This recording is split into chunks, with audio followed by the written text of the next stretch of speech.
Y a las 10 de la mañana los senadores van a escuchar los argumentos tanto de la defensa del ministro de Educación Harald Beyer como también de los acusadores del secretario de Estado. La Cámara Alta, que en esta fase del proceso actúa como juez, deberá votar este miércoles las tres partes del nivel acusatorio que podrían terminar en la destitución del ministro. Queremos analizar este tema y para eso en CNN Chile nos acompaña desde Valparaíso el senador independiente Carlos Bianchi. Buen día, senador. Buen día. ¿Cómo están ustedes? Muy buenos días. Senador, faltan solo horas para que tengan que votarse estos tres capítulos de la acusación constitucional. ¿Usted ya se ha formado una opinión respecto de la pertinencia o no de los cargos que se le imputan al ministro? No, sin duda, pero el país también sabe perfectamente en este instante cómo vota una coalición y cómo vota otra coalición.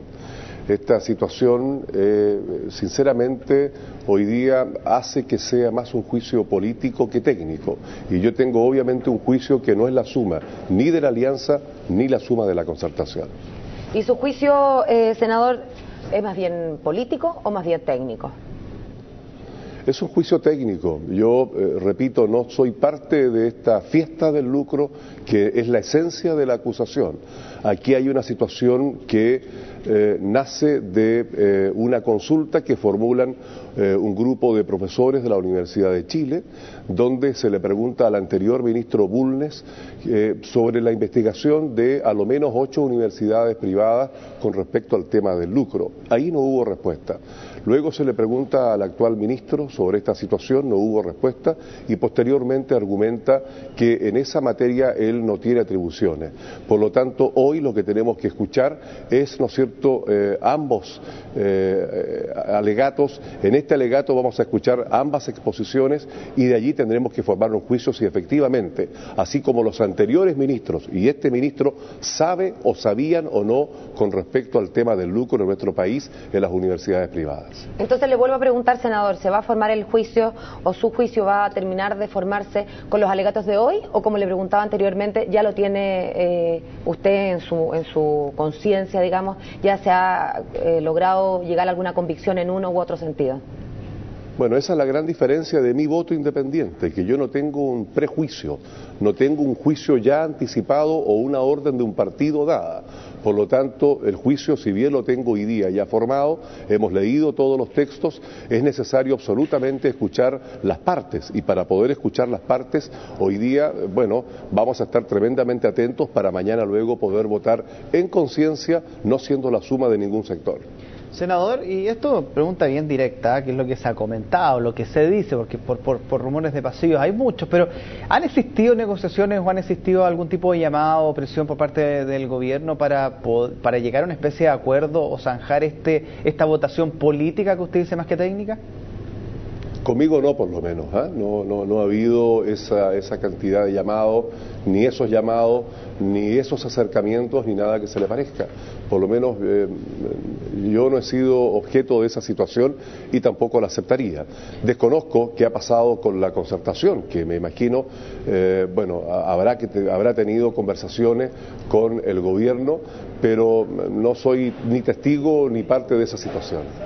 Pero senador, a ver, ¿usted ha visto algo por lo menos de conversaciones en pasillo por parte de senadores de la concertación o de alguien para ponerse de acuerdo en esta votación? Porque no creo que no haya visto nadie este último tiempo en el Congreso.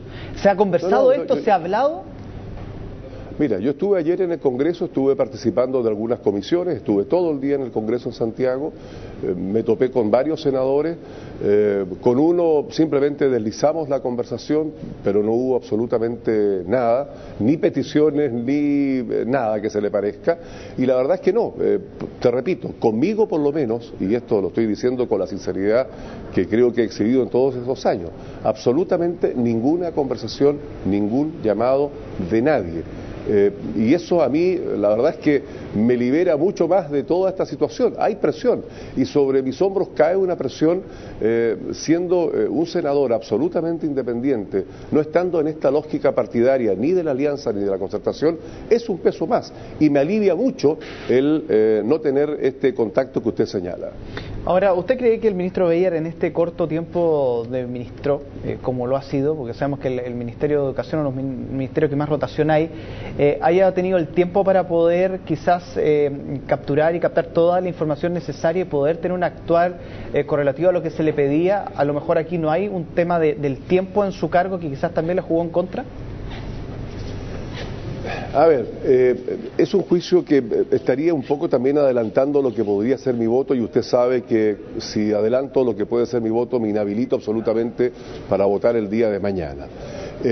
La pregunta que hay que hacerse, y siguiendo su lógica, es efectivamente si este ministro, al igual que los anteriores ministros, sabían o no con respecto al lucro de las universidades privadas en nuestro país. Esa es la pregunta, y esa es la respuesta que hoy día van a tener que entregar, ¿no es cierto?, quienes defienden al ministro, el ministro, y bueno, quienes acusan al ministro. Por lo tanto, yo creo que esa es la esencia de esta discusión. Yo escuchaba ayer atento, por ejemplo, las declaraciones del propio señor presidente de la República, que hablaba del éxito de la educación. Ese no es el tema hoy día a debatir. El tema a debatir hoy día pasa esencialmente por esta fiesta del lucro, que el país la conoce, me imagino yo que la clase política entera la conoce, y por lo tanto aquí es muy difícil evadir algunas responsabilidades. Ahora, si este ministro en particular hoy día acusado la conoce o no, sabía o no, pudo haberse anticipado o no, pudo haber actuado o no, es el tema que hoy tenemos que resolver. Bueno, senador, nosotros le contamos que ya se encuentra junto a nosotros la senadora Aena Fonberg, que se suma a esta conversación, para que empecemos un poco a debatir, a conversar sobre lo que se va a ir hoy día en el Congreso. Y yo le planteo de inmediato, senadora, buenos días, bienvenida. Buenos días a ambos, buenos días, Carlos. Le planteo de inmediato la primera pregunta. Lo decía hace un ratito el senador, este es un juicio que tiene ciertas aristas políticas, ciertas aristas técnicas, pero pareciera al final que la que manda es la política, porque sabemos que, o yo soy adivina, y me adelanto a que va a haber votos de la concertación y votos de la alianza. ¿Cómo se explica eso? Finalmente, las convicciones jurídicas parecieran no existir. Yo espero que existan. Yo soy una eterna, tengo una eterna mirada y espero siempre que en la política actuemos con la buena política, y que esa buena política se traduzca en que durante el día de hoy los senadores escuchen los alegatos, y que jurídicamente y en conciencia, porque aquí nosotros actuamos como jurado, en conciencia todos nos formemos una opinión, y que a partir de esa mirada de los argumentos que se nos ponen sobre la mesa, tomemos una definición en conciencia, porque esa es la tarea del Senado. No hay que olvidar que esta es una herramienta bastante extrema en nuestro ordenamiento político, o sea, es lo último que se hace, y que por lo tanto tenemos acá una responsabilidad sumamente importante con el funcionamiento de nuestras instituciones, hoy día los senadores, o sea, el Senado actúa como última instancia, como la instancia que tiene que actuar en conciencia. ¿Y le parece que el Senado ha tenido, o los senadores cada uno ha tenido suficiente tiempo como para interiorizarse del libelo? Porque la idea es que se estudie esto y no solamente se trate, no es verdad, de las presentaciones que va a haber hoy día. Bueno, lógico, obviamente cada uno ha estudiado los libelos, cada uno ha estudiado los distintos escritos que hay, y hoy día escucharemos. A lo que voy yo es cómo nos formamos ese juicio final, y ese juicio final yo espero, por el bien de nuestra democracia, de verdad, que el Senado actúe a la altura de lo que el Senado tiene que hacer, mirando lo que está puesto sobre la mesa, y actuando en conciencia. Vamos a hacer una pregunta al senador Bianchi. ¿Nos escucha, senador, verdad? Sí, no, yo les estoy escuchando atentamente. Qué y bueno. Si me permiten, bueno, junto con saludar a la senadora Aena Fonberg, yo quiero amistosamente discrepar con lo que acaba de señalar. Primero, efectivamente debiéramos formarnos un juicio ajeno a toda presión, pero discúlpeme, Ena, eso no va a ocurrir así, y usted lo sabe. Aquí la alianza va a votar de una manera y la Concertación va a votar de otra manera. Y por lo tanto, si se demuestra que hoy día alguien de esos dos sectores va a votar distinto a como va a votar la mayoría de su sector, efectivamente vamos a estar frente a lo que tú bien señalas, que aquí hay que formarse un juicio y votar en conciencia. Pero el país sabe que eso no es así. El país sabe que hoy día va a haber una situación que es absolutamente distinta. O mañana, cuando tengamos que votar, esto va a ser un circo romano. Y esto es una pena que ocurra y que se dé de esta manera. Aquí van a ver quiénes van a subir el dedito y quiénes van a bajar el dedito. Y ocurrió exactamente la vez pasada. Por lo tanto, en la anterior acusación. Entonces, en esto, por favor, no nos engañemos nosotros ni engañemos al resto. Aquí hay hoy día, además del juicio que debió haber sido eminentemente técnico, es un juicio técnico y político. Y lo han dicho casi todos los juristas. En el Congreso, las acusaciones constitucionales son juicios políticos y jurídicos. No es ni lo uno ni lo otro, es la mezcla de ambas cosas. Y lo que aquí estamos hoy día asistiendo, ojalá hubiese sido un juicio más jurídico que político, pero en definitiva creo que va a ser todo lo contrario y el país va a ser testigo de cómo van a votar. La alianza va a votar de una forma, la Concertación de otra forma, y esto ya está preconcebido, está ya dicho con mucha antelación. Senadora, circo romano, entonces. ¿Sabe lo que pasa? Que yo tengo optimismo todavía en la política chilena, en los políticos chilenos, en el Senado chileno. De verdad, porque si no, podríamos todos decir, ¿sabe qué? Nos vamos para la casa porque de verdad ya no vale la pena, porque la política se transformó en politiquería, porque esto efectivamente aquí hay juicios predeterminados. Estamos en un año electoral. Yo tengo fuertes dudas, de verdad, y sé que ha sido así antes, tengo fuertes dudas de que esto de tener acusaciones constitucionales en años electorales sea una buena idea, porque al final se exacerba un contexto de políticas de corto plazo para una decisión que es la última, es la última herramienta. Entonces, puede ser, si Carlos tiene razón, o sea, uno puede decir, mire, ¿sabe que el contexto es así? Bueno, ¿sabe que se va a decidir como en un circo romano? Mire, está bien, eso es pragmatismo, es realismo, sí, pero lo que pasa es que quizás porque soy de otra generación, yo me dedico a la política porque creo que todavía podemos cambiar muchas cosas y espero que eso se vea de verdad reflejado, y tengo la esperanza, de verdad, que esto se vea en el Senado estos días. Pero esta buena política o esto que se vea reflejado, senadores, se lo dejo planteado a usted, senador también, Bianchi, pero primero usted, senadora. Esta buena política pasa por el nivel de argumentos que se escuche independiente de lo que se diga al final en el voto, porque se lo pongo en el caso, o sea, no creo que justo coincidan todos desde el punto de vista del argumento jurídico, que toda alianza de RN piensa en lo mismo jurídicamente y que desde la democracia cristiana hasta el Partido Comunista piense justo lo mismo jurídicamente y los votos sean concertación y sean alianza, como lo dice el senador Bianchi. ¿Qué está pasando ahí? ¿Qué instrumento, a juicio de usted, cree que se debiese trabajar de fondo para que una acusación constitucional tenga el fin último también, que es que se analice jurídicamente algo y ese voto quizás vaya un poco en correlación con ese resultado final, ese veredicto que da en este caso el Senado? Bueno, que cada senador tome los argumentos que se han puesto sobre la mesa, tanto los que ya tenemos sobre la mesa y en nuestras manos. ¿Y que a lo mejor salga el ministro Beyer porque así sea? ¿Sabe lo que pasa? Que yo no puedo adelantar... No, pero si fuese ese el escenario, que jurídicamente se dé para decir, ¿sabe que el ministro Beyer debe salir? ¿Usted aceptaría eso si jurídicamente así se plantea? ¿Sabe lo que pasa? Que para empezar, y no puedo adelantar más que eso, para empezar, el ministro Beyer, cuando uno mira el libelo, está acusado por artículos de orden público. Pero uno de los capítulos. Pero está acusado por... yo estoy diciendo, o sea, pongamos las cosas como son sobre la mesa. Sí. Y usted tiene que reconocerme eso. Sí. Está acusado por orden público. Está acusado por... Y esa es la acusación constitucional. Incumplir leyes y se ponen los artículos que se han incumplido. Y los que se han incumplido son de orden público. Les corresponden al ministro del Interior. Entonces, es por eso que allá voy.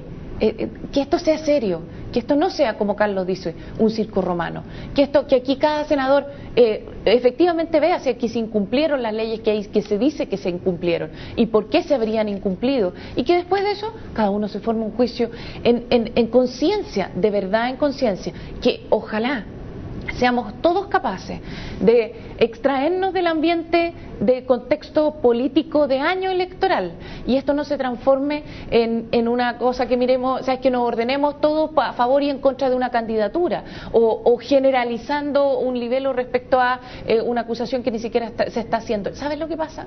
Que de verdad yo tengo el optimismo y si no, no me podría dedicar a la política, de verdad, porque pensaría que nada ya se puede cambiar y que ya está todo hecho y que la verdad es que no vale la pena. Mire, yo de verdad tengo todavía y voy a seguir teniéndolo el optimismo de que nuestro Senado es distinto y que va a actuar responsablemente y en conciencia. Senador Bianchi. No, mire, los hechos van a dar cuenta de la situación tal cual como va a ser. Aquí yo comparto lo que dice Ena, yo también soy una persona que no solo tiene optimismo, suelo vivir en base a eso porque he desafiado la situación política, soy el único senador que ha sido electo sin estar dentro de los pactos políticos y me he mantenido en esa misma condición, lo que ya es muy difícil, así que si eso no es optimismo, ¿qué puede ser el optimismo? Pero chocamos con la realidad. Y la realidad, desgraciadamente, Ena, nos señala otra cosa. Yo voy a ser testigo hoy día, así como tú y como todos los senadores, de una situación que por supuesto que no es deseable. Esta situación no creo que alguien la pueda desear, salvo que exista lo que bien has señalado tú como en un año electoral, una situación de aprovechamiento para, bueno, poder, ¿no es cierto?, tener el interés de un país en un tema como el que hoy día estamos viviendo. Pero hay una realidad, Ena, y por favor eso no puede obviarse, y esa realidad nos señala, y la experiencia de años que llevo dentro de este Senado, los 7 años hasta este momento, me señala que hoy día va a ocurrir y mañana va a ocurrir lo que he señalado. Más allá de tu optimismo, que es admirable, hay un realismo, y el realismo nos señala que la alianza va a votar de una forma y la concertación de otra forma. Y perdóneme, si nosotros no somos capaces de hacernos nosotros mismos la autocrítica para mejorar nuestra condición, el país nos observa y el país rechaza absolutamente esta situación donde saben lo que va a hacer uno y otro, y ha ocurrido en todas las otras votaciones relevantes del Transantiago, en las otras acusaciones constitucionales, en muchas donde el país sabe anticipadamente cómo vota un sector y cómo vota otro sector. Y no creas que para mí esto es una cosa deseable, porque se me carga sobre las espaldas muchas veces una responsabilidad que yo no debo asumir. Es más, he hecho la crítica constructiva permanentemente a ambos sectores políticos y los he llamado a sincerar los temas, y yo creo que esta es otra oportunidad para sincerar el tema. Ahora, sí, hoy día o mañana yo veo que existen votaciones de un sector, concertación, que va a votar junto con la alianza, o de la alianza que va a votar como vota la concertación, bueno, ahí sí que yo estoy realmente, me retracto absolutamente de lo que digo, pero yo en política he visto el mundo al revés, he visto cómo flotan las piedras y se hunden los corchos, todo al revés. Ahora, si mañana está esa excepción, Ena, por favor, me sumo a tu optimismo absolutamente, porque yo deseo lo mismo que deseas tú y lo mismo que desea todo el país. Deseo un país en paz, deseo una democracia sana, deseo una convivencia nacional en paz, deseo que nos vaya bien, deseo que superemos la situación de educación, la situación de vivienda, la situación de salud, la situación laboral.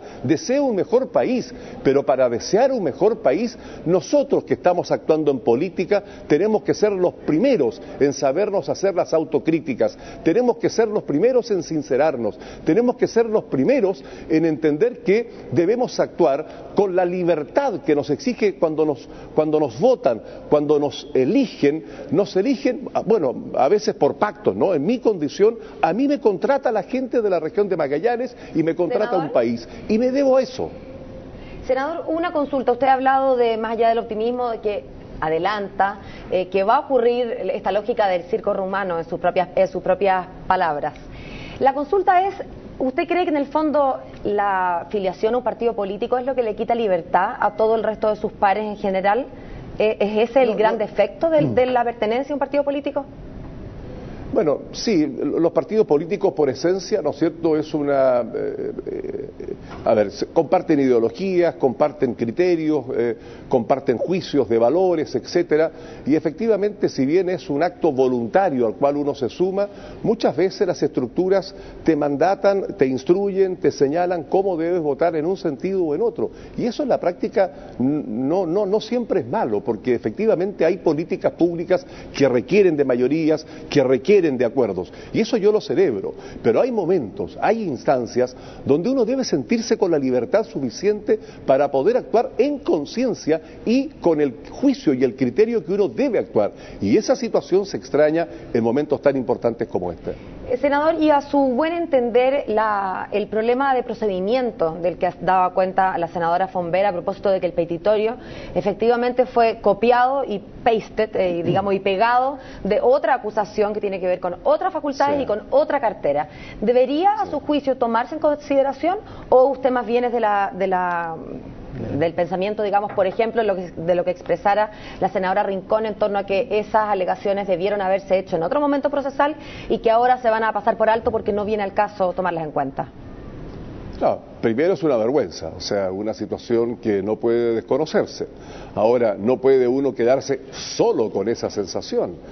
Obviamente que esta presentación tiene mucho más que eso, pero repito, esa situación ha sido obviamente la que el país más ha conocido, ha sido una situación muy vergonzosa, bastante bochornosa y que nada contribuye a la seriedad que este proceso necesita. Y yo allí comparto con él absolutamente lo que acaba de señalar, pero hay mucho más.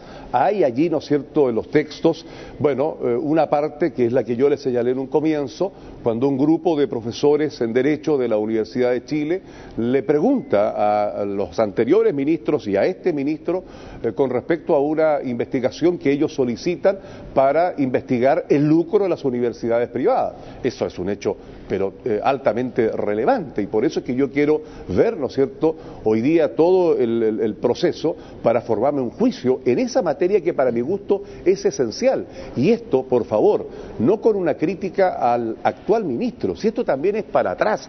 Aquí hay responsabilidades de todos los sectores políticos en los últimos años que no hemos sido capaces de abordar una materia que todo el país la sabe. Senador, o nadie sabe que hay lucro en las universidades privadas. Senador, nadie sabe que se vendía millonariamente las universidades siendo, ¿no es cierto?, no teniendo fines de lucro. O sea, por favor, yo creo que también es bueno sincerar esta materia. Senador, bueno, senadora, respecto a lo que está señalando, claro, se habla de este copy-paste, que es lo que usted estaba aludiendo, pero también hay una realidad, que es lo que muchos acusan al ministro. No estoy a favor o en contra de esa afirmación, simplemente lo que se dijo respecto a que él no habría frenado el lucro teniendo todos los antecedentes, y que eso sería uno de los temas más complejos dentro de esta acusación.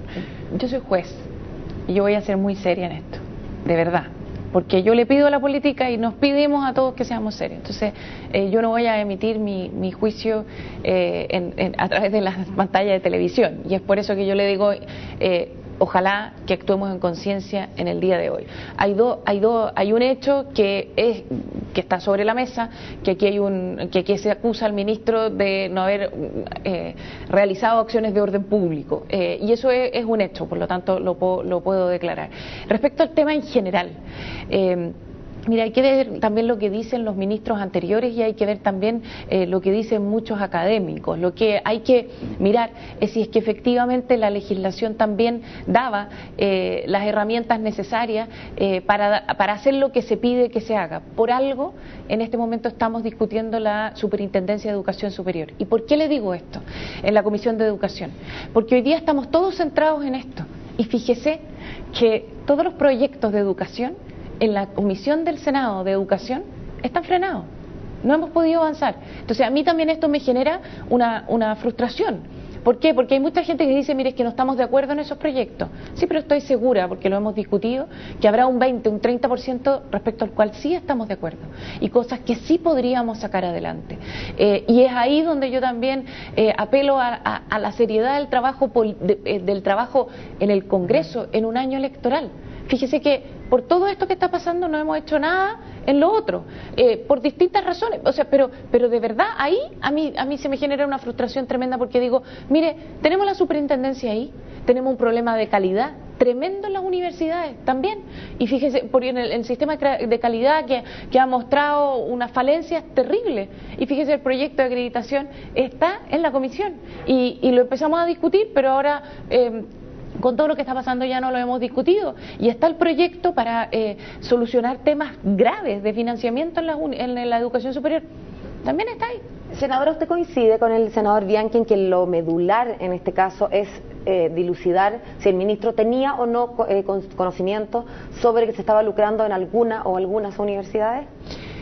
Mire, lo primero es definir que yo ahí discrepo, o sea, aquí nosotros tenemos, se le está acusando de algo que no podía definitivamente ser, que es el tema del orden público. Esa es la primera cosa. La segunda es que lo que hay que ver es si es que la acusación que se le hace efectivamente es así, y lo otro que hay que ver es si es que tenía herramientas para poder, la legislación actual, para poder actuar según lo que se le está acusando, no hizo. A mí hay una cosa que quiero también, es un hecho simplemente. Hay muchas personas, muchos ex ministros, muchos académicos, también de la concertación, muchos de la concertación, porque aquí Carlos Bianchi habla de cruzar la línea. Hay muchos de la concertación que incluso en la Cámara de Diputados hablaron en contra del libelo, y ahí se cruzó esta línea.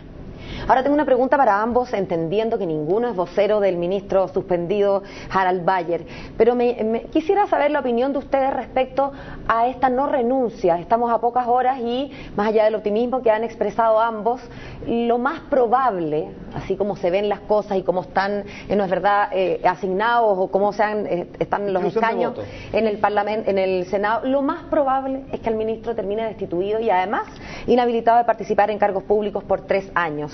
¿Por qué no renunciar antes de que ocurra eso? Por 5 años, dije 3, 5 años. Mire, yo le voy a tratar de contestar desde lo que yo conozco al ministro. Venimos de un mundo bastante parecido con el ministro Bayer.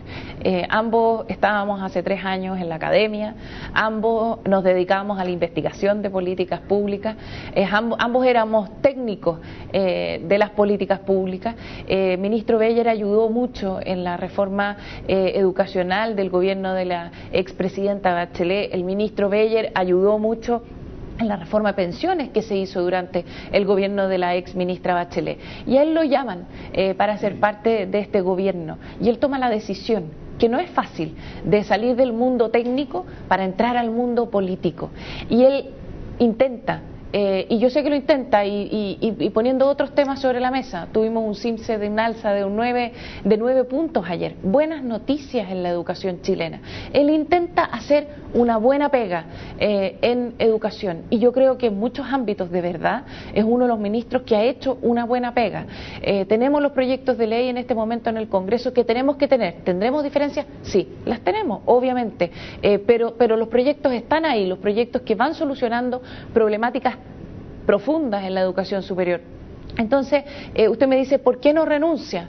Porque vino a hacer esta pega hasta el final, y porque porque viene de fuera de la política, tiene un optimismo profundo también respecto a la política. Usted podría decir, mire, lo que pasa es que no lleva tantos años en la política activa como para decir, mire, ¿sabe qué? Esta cuestión ya no tiene vuelta. Es una persona profundamente optimista, y yo, cuando uno entra en la política, uno entra con ese optimismo de que las cosas debieran de verdad funcionar bien. Senador, ¿y usted cuáles son sus percepciones respecto a la pertinencia o a la posibilidad de que renuncie el ministro, dado que ha señalado que no lo va a hacer?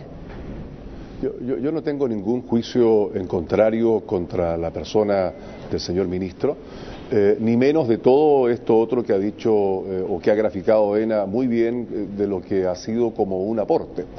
El ministro en materia de educación, efectivamente, nadie puede negar que ha habido una contribución y un trabajo decidido por parte del ministerio que él encabeza. No me asombra el que ministros de los anteriores gobiernos hayan señalado que aquí hay un juicio equivocado. Si aquí hay responsabilidades de todos los sectores, en materia, fundamentalmente en materia de política pública, de educación en nuestro país, aquí hay responsabilidades y hay que saber también cruzar al otro lado y señalar que existen responsabilidades de la política en nuestro país en el último tiempo en una materia tan sensible como esta. Ahora, el por qué hasta el final, yo escuché una entrevista que se le hizo ayer justamente al ministro y él señalaba justamente la misma convicción que acaba de señalar Ena y me parece tremendamente respetable. Ahora, yo creo que si llegaran a estar los votos en el fondo de mayoría por parte de la concertación, sinceramente aquí va esto a terminar en un juicio político y va a terminar en una situación donde el gobierno, bueno, presentará a este ministro como una víctima de un sistema y eso traerá o no perjuicio o beneficio en lo político. Yo lamento, porque aquí estamos frente a una persona, estamos frente a un ser humano, estamos frente a alguien que no es fácil hoy día ser jurado y señalar, mire usted, por esta acción queda inhabilitado por 5 años, aun cuando sabemos que ha sido un académico, que ha sido un técnico, que ha sido una persona que ha querido contribuir, que viene del mundo, ¿no es cierto?, de fuera de lo partidario, de la política. Eso me parece bien, que alguien que con esas características venga a contribuir. Pero la pregunta es otra, hoy día somos jurados y tenemos que, ¿no es cierto?, dedicarnos a el estudio del libelo, a la presentación que se hace para saber si él conocía o no, sabía o no del lucro de las universidades privadas. Y no solo eso, si tenía las herramientas, como bien lo dijo Ena, para poder, ¿no es cierto?, investigar. Bueno, se cerró una universidad. Senador. Y tenía las herramientas para poder cerrar una universidad. La pregunta que hay que hacerse entonces, ¿pudo haber cerrado las otras universidades que tenían un lucro indebido? Esa es la pregunta y eso es lo que hoy día tenemos que dilucidar. Senador. Sí, senador, y lo invito ahora que vamos a tener que cerrar la conversación, pues se nos está yendo ya el tiempo, utilizando su palabra. Muchas gracias, senador, por este contacto a esta hora de la mañana y muchas gracias también, senadora, por haber estado junto a nosotros acá en el estudio. Muchas gracias a ustedes. Ya, que esté muy bien. Buen día. Buenos días. Adiós, buen día.